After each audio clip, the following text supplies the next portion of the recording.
নমস্কাৰ এই মুহূৰ্তত আহি পৰিছে 2022 বৰ্ষৰ মেট্ৰিকৰ ফলাফল সন্দৰ্ভত এটা ডাঙৰ খবৰ দৰ্শকসকল ৰাজ্যখনৰ লাখ লাখ শিক্ষাৰ্থীৰ মনত এটাই প্ৰশ্ন উদয় হৈছে যে কেতিয়া আৰু কোন তাৰিখত সেই ৰিজাল্ট ঘোষণা কৰা হ'ব এতিয়ালৈকে যদিও কোনো ধৰণৰ ডেট স্পষ্ট হোৱা নাই সেৱা কৰ্তৃপক্ষৰ তৰফৰ পৰা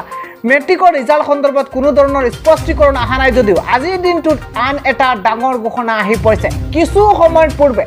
সেৱা কৰ্তৃপক্ষৰ তৰফৰ পৰা আন এটা ঘোষণা কৰা হৈছে আৰু এইটোৱে চূড়ান্ত সিদ্ধান্ত বুলি ঘোষণা কৰা হৈছে স্ক্ৰীনত দেখিবলৈ পাইছে আপোনালোকে সোনকালেই মেট্ৰিকৰ ফলাফল দৰ্শকসকল এটা ডাঙৰ খবৰ আহি পৰিছে সোনকালেই মেট্ৰিকৰ ফলাফল দিয়া হ'ব বুলি সেৱা কৰ্তৃপক্ষৰ তৰফৰ পৰা ঘোষণা কৰা হৈছে ইয়াৰ পিছত কোৱা হৈছে সোনকালে হাইস্কুল শিক্ষান্ত পৰীক্ষাৰ ফলাফল ঘোষণা কৰিব সেৱাই দিন ঠিক কৰা নাই যদিও 2-3 দিনৰ ভিতৰত সকলো স্পষ্ট হ'ব বুলি মন্তব্য কৰি সেৱাৰ সচিব নৰনাৰায়ণ নাথে কয় ফলাফল ঘোষণাৰ বাবে শেষ পৰ্যায়ৰ কাম চলি আছে ছাত্ৰ-ছাত্ৰীসকলে এতিয়া শেষ পৰ্যায়ৰ কাম চলি আছে বুলি সেৱা কৰ্তৃপক্ষৰ তৰফৰ পৰা কোৱা হৈছে সেৱাৰ সচিব নৰনাৰায়ণ নাথে এই মুহূৰ্তত স্পষ্ট কৰি কৈছে ফলাফল ঘোষণাৰ বাবে শেষ পৰ্যায়ৰ কাম চলি আছে 2-3 দিনৰ ভিতৰত সকলো স্পষ্ট হ'ব বুলি মন্তব্য প্ৰকাশ কৰিছে সেৱাৰ সচিবগৰাকীয়ে আৰু অতি সোনকালেই হাইস্কুল শিক্ষান্ত পৰীক্ষাৰ ফলাফল ঘোষণা কৰা হ'ব বুলি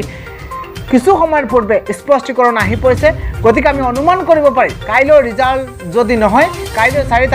তাৰিখৰ ৰিজাল্ট দিয়াৰ এটা সম্ভাৱনা আছিল যদিও অহা 2 দিনৰ ভিতৰত সেই দিন ধাৰ্য কৰা হ'ব সেৱা কৰ্তৃপক্ষৰ তৰফৰ পৰা সেই দিন ঘোষণা কৰা হ'ব আৰু কেনেকৈ কেতিয়া সেই ৰিজাল্ট ঘোষণা কৰিব কোনটো ৱেবছাইটত উপলব্ধ হ'ব সম্পূৰ্ণ বিৱৰণ সেৱা কৰ্তৃপক্ষৰ ফালৰ পৰা 2-3 দিনৰ ভিতৰত স্পষ্টীকৰণ আহি পৰিব গতিকে ছাত্ৰ-ছাত্ৰীসকল এতিয়া নিৰাশ হোৱাৰ প্ৰয়োজন নাই 2-3 দিনৰ ভিতৰত চূড়ান্ত সিদ্ধান্ত গ্ৰহণ কৰিব সেৱা কৰ্তৃপক্ষই আৰু চেনেলটোৰ মাধ্যমেৰে শেহতীয়া বাতৰি দিবলৈ চেষ্টা কৰিম ভিডিঅ'টো ভাল পালে এটা লাইক কৰিবা চেনেলটোলৈ নতুন আহিলে ছাবস্ক্ৰাইব কৰিবলৈ নাপাহৰিবা